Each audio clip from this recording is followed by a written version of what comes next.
வணக்கம். இன்றைய செய்திகளை விரிவாக பார்ப்பதற்கு முன்பாக முதலில் இந்த நேரத்திற்கான தலைப்புச் செய்திகள்.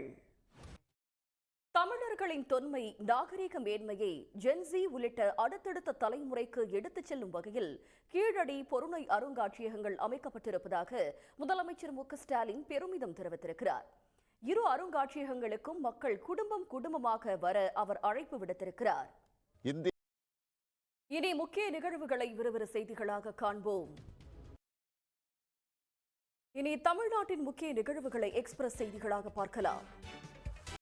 அதிமுக கூட்டணியில் பாஜக மட்டுமே இருக்கும் நிலையில் அதிமுக விருப்ப மனு விநியோகம் மந்தமாக நடைபெற்று வருகிறது. இதனிடையே தொகுதிகளை முடிவு செய்வதில் அதிமுக மூத்த தலைவர்களுக்கிடையே குழப்பம் நிலவி வருகிறது.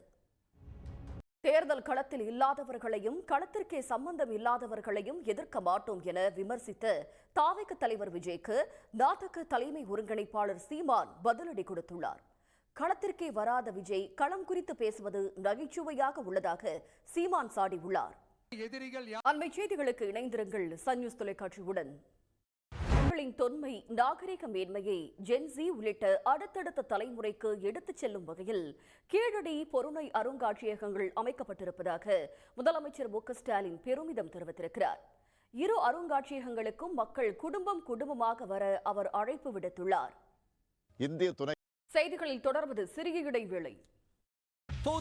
தமிழ்நாட்டில் பல்வேறு குளறுபடிக்கு மத்தியில் எஸ்ஐஆர் பணிகள் நடைபெற்றதால் வரைவு வாக்காளர் பட்டியல் தங்களது பெயர் விடுபட்டிருப்பதாக பொதுமக்கள் குற்றம் சாட்டி வருகின்றனர்.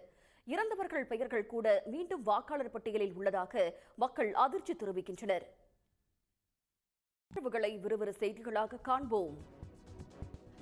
அண்மை செய்திகளுக்கு தொடர்ந்து இணைந்திருங்கள் சன் நியூஸ் தொலைக்காட்சியுடன்.